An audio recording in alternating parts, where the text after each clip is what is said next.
여름방학은 왜 겨울방학보다 짧을까?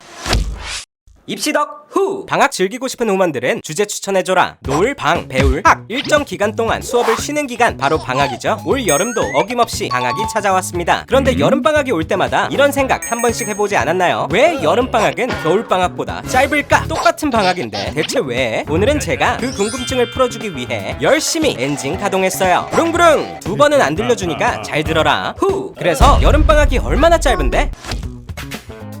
우선 중고등학교 방학 일수를 계산해봅시다. 전국 8도에 있는 중고등학교를 각각 5개씩 랜덤으로 뽑아서 조사한 결과 여름방학 평균 26일, 겨울방학 평균 30일이 나왔습니다. 겨울방학이 너무 짧은 거 아니냐고요? 네, 여기에 봄방학이라 쓰고 겨울방학이라 읽는 기간을 끼얹어 준다면 플러스 10에서 15가 되겠죠. 그럼 결론적으로 여름방학은 26일, 겨울방학은 40에서 45일 정도라는 건데 어쩌다 이렇게까지 격차가 벌어졌을까요? 여기엔 슬픈 전설이 있어.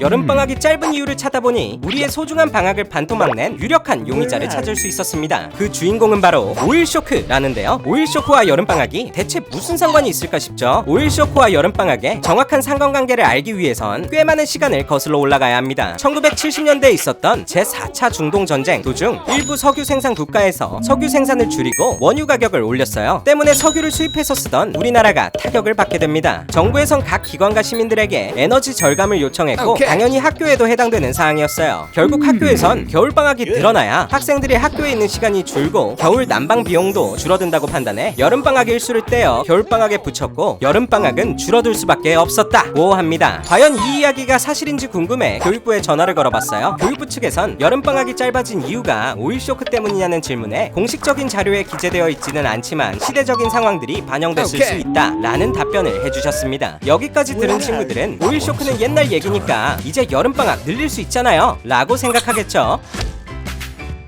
저 역시 여러분들에게 희망찬 소식을 전해주기 위해 교육부에 직접 여름방학을 늘릴 수 있는 방법이 없냐고 질문해봤어요. 결론적으로 말하면 가능은 하다고 합니다. 그럼에도 불구하고 2021년 지금도 여름방학이 짧은 이유가 뭘까요? 우리에겐 매년 지켜야 하는 법정 수업 일수가 존재한다고 합니다. 이 일수는 주 5일제 기준으로 190일 이상이죠. 1년 365일에서 이 수업 일수와 휴일을 빼면 그게 바로 방학 일수입니다. 한번 올해를 기준으로 계산해볼게요. 1년 365일 빼기 수업 일수 190일 빼기 휴일 113일은 62일이죠. 그렇다면 남은 62일을 여름방학과 겨울방학이 나눠 가지면 됩니다. 여기서 반띵만 해도 여름방학이 늘어나는 게 가능하겠죠. 31일 8월 한 달 쌉 가능! 하지만 그럴 수 없는 이유가 따로 있습니다. 보통 2학기 끝 무렵에 각 학년별 진급, 졸업 등 행정 처리할 일들이 많아 겨울방학 기간이 살짝쿵 길어질 수밖에 없다고 해요. 그래서 대체로 여름방학은 3주에서 한 달, 겨울방학은 한 달 플러스 알파가 되는 거죠. 즉 방학 일수의 총량은 일정한데 겨울에 학사 이벤트가 많아 겨울 방학이 반 이상을 가져가니 여름방학이 짧을 수밖에 없다는 겁니다.